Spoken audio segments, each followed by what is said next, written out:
जय जय रघुवीर समर्थ। दशक 17वा प्रकृतिपुरुष नाम। समास दुसरा शिवशक्ती निरूपण नाम। श्रीराम समर्थ। ब्रह्म निर्मळ निश्चळ, जैसे गगन अंतराळ, निराकार केवळ, निर्विकारी। श्री समर्थ म्हणतात की ब्रह्म हे अवकाशरूपी आकाशासारखे निर्मल आणि निश्चळ असून निराकार आणि केवळ निर्विकारी आहे। अंतची नाही ते अनंत, शाश्वत।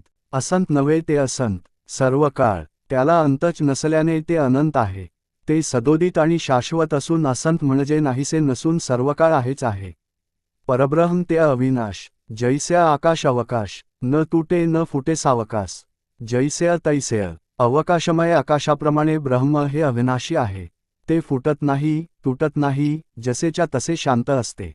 तेथे अज्ञान ना अज्ञान, तेथे अस्मरण ना विस्मरण, तेथे अखंड निर्गुण, निरावलंबी। ब्रह्म हे ज्ञान आणि अज्ञानाच्या पलीकडील असते। त्याच्या ठिकाणी स्मरण नसते आणि विस्मरणही नसते। ते अखंड निर्गुण असून आणि निरालंबी म्हणजे कशावरही अवलंबून नसणारे आहे।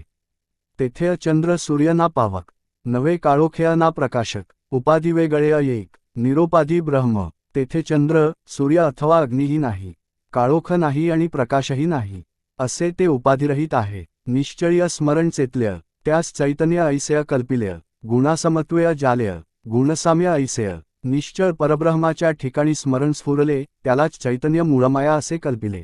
त्या मूळमायेत गुणसाम्य असते म्हणजे गुणांचे समानत्व असते। गगनी आली अभ्रछाया, तैसी जाणीजे मूळमाया, उद्भव आणि विलया, वेळ नाही। आकाशात अभ्रछाया म्हणजे ढग यावेत, तशी ब्रह्माच्या ठिकाणी मूळमाया जाणावी। अभ्रछाया जशी येते आणि जाते, त्यास वेळ लागत नाही, तसेच मायेचे जाणावे। निर्गुणीय गुणविकारू, तोची षड्गुण ऐश्वरू, अर्धनारी नटेश्वरू, तयास म्हणजे। निर्गुणाच्या ठिकाणी जो स्मरणरूपी गुणविकार निर्माण झाला तोच षड्गुणेश्वर होय। त्यालाच अर्धनारी नटेश्वर असेही म्हणतात। आदिशक्ती शिवशक्ती, मूळी आहे सर्व शक्ती, तेथेहून पुढे नाना व्यक्ती झाल्या। आदिशक्ती शिवशक्ती मूळमायेतच सर्व शक्ती आहे। तेथूनच पुढे नाना व्यक्ती निर्माण झाल्या। तेथून पुढे अशुद्धसत्व, रजतमाचे गूढत्व, तयासी म्हणजे महत्तत्व, गुणक्षोभिणी। तेथून पुढे शुद्धसत्व रजतमाचे गुप्तपणे अस्तित्व असते, त्यालाच महत्तत्व किंवा गुणक्षोभिणी म्हणतात।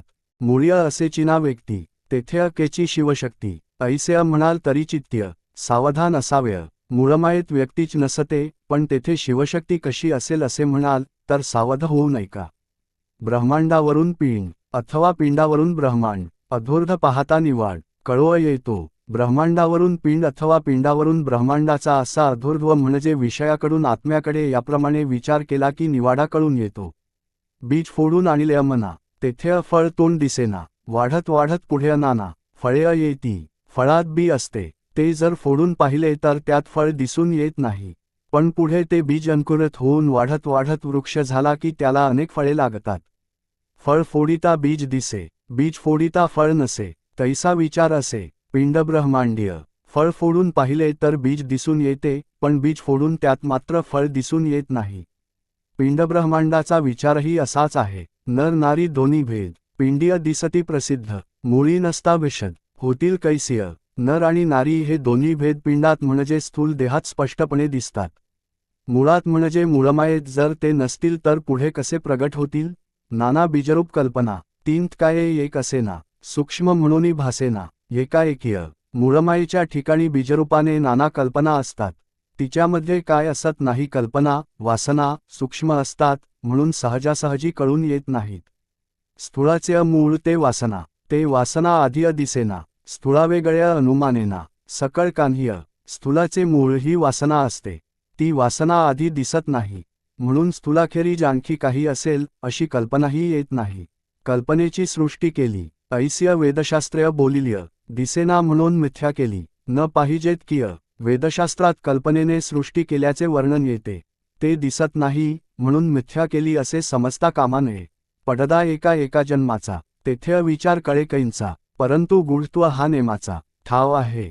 जीवाला अनेक जन्म घ्यावे लागतात, एकेका जन्मामुळे एक पडदाच जणू उत्पन्न होतो। मग ब्रह्मासंबंधीचा विचार कसा करणार। परंतु सिद्धांताच्या गोष्टी नेहमीच गूढ असतात असा नियमच आहे। नाना पुरुषांचे जीव, नाना स्त्रियांचे जीव, एकची परी देहस्वभाव वेगळ आले। नाना पुरुषांचे जीव आणि नाना स्त्रियांचे जीव हे जीवस्वरूपाने एकच असतात, पण देहामुळे देहस्वभाव वेगवेगळे असतात. नाना पुरुषांचे जीव, नाना स्त्रियांचे जीव, एकची परी देहस्वभाव वेगळ आले. नाना पुरुषांचे जीव आणि नाना स्त्रियांचे जीव हे जीवस्वरूपाने एकच असतात, पण देहामुळे देहस्वभाव वेगवेगळे असतात. नवरीस नवरी न लगे, ऐसा भेद दिसो लागे, पिंडावरून उमगे ब्रह्मांड बीज. नवरीला नवरी नको असते, तिला नवरा हवा असतो, असा भेद पिंडावरून दिसू लागतो. त्यावरून ब्रह्मांडातही तो बीजरूपाने असतो हे उमगू लागते. नवरीचे मन नवयावरी, नवयाचे मन नवरीवरी, ऐसी वासनेची परी मुळींहून पहावी. नवरीचे मन नवऱ्यावर असते, नवऱ्याचे मन नवरीवर असते. ही वासनेची रीतच आहे, ती मुळापासून समजून घ्यावी. वासना मुळींची अभेद, देहसंबंधेय जाला भेद, तुटता देहात संबंध, भेद जेला. वास्तविक मूळ वासनेमध्ये अभेद असतो, पण स्थूलदेहाच्या संबंधामुळे भेद उत्पन्न होतो. देहाचा संबंध सुटला की भेद जातो. नरनारीचे बीजकारण, शिवशक्तीमध्ये अजाण, देह धरिता प्रमाण, कळव आलेय. नरनारींचे बीजकारण शिवशक्तीमध्ये असते. देह धरला की प्रत्यक्ष प्रमाणावरून हे दिसून येते. नाना प्रीतीच्या वासना, एकाच्या एकास कळेना, तीक्ष्ण दृष्टीने अनुमाना, कान्हींसे येतेय. प्रेमाचे सुद्धा अनेक प्रकार असतात, एकाचा उलगडा दुसऱ्यास होत नाही. सूक्ष्म दृष्टीने पाहिले असता काहीशी कल्पना येऊ शकते. बाळकास वाढवी जननी, हे अतोण नवे पुरुषाचेनी, उपाधी वाढे जयचेनी, ते हे वनता. 26. आई बालकाला वाढवते, पुरुषाच्याने ही गोष्ट होऊ शकत नाही. स्त्रीमुळेच उपाधी वाढते. वीट नाहीय, कंटाळा नाहीय, आलस्या नाहीय, त्रास नाहीय, इतुकी माया कोठ्यांची ना आहे. माते गे गळी. 27. मातेला जराही वीट येत नाही, कंटाळा येत नाही, आळस येत नाही अथवा त्रासही वाटत नाही. मातेशिवाय इतके प्रेम कोठेच दिसून येत नाही. नाना उपाधी वाढव जाणे, नाना मायेने गोव जाणे, नाना प्रीती लाव जाणे, नाना प्रपंचाची. स्त्रीमुळेच नाना उपाधी वाढतात. स्त्री प्रेम करून त्या मायेने पुरुषास गुंतवून ठेवते. नाना प्रकारे प्रेम करून प्रपंचाची गोडी लावते. पुरुषास स्त्रीचा विश्वास, स्त्रीस पुरुषाचा संतोष, परस्पर्य वासनेस बांधून टकिलेय.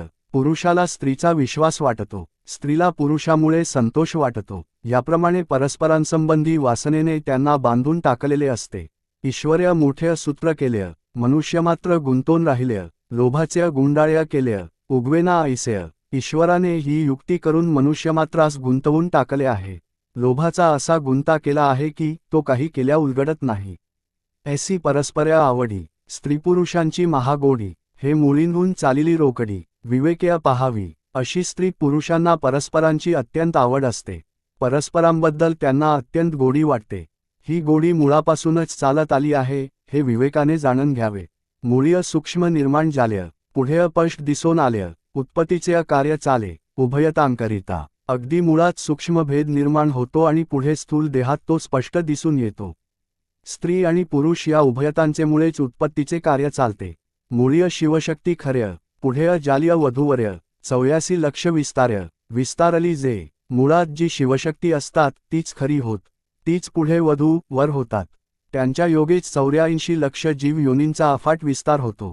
येथे शिवशक्तीचे रूप केलेय, श्रोतीय मनास पाहिजे आणिलेय, विवरलियान्वीण बोलिलेय, ते व्यर्थ जाणावेय. 34. याप्रमाणे येथे शिवशक्तीचे रूप वर्णन केले आहे. श्रोत्यांनी ते नीट समजून घेऊन त्याचे मनन करावे. नीट विवरण केल्या वाचून बोलले असता ते व्यर्थच होय हे जाणून घ्यावे. इति श्रीदासबोधे गुरुशिष्य संवादे शिवशक्ती निरूपणनाम समास दुसरा. जय जय रघुवीर समर्थ.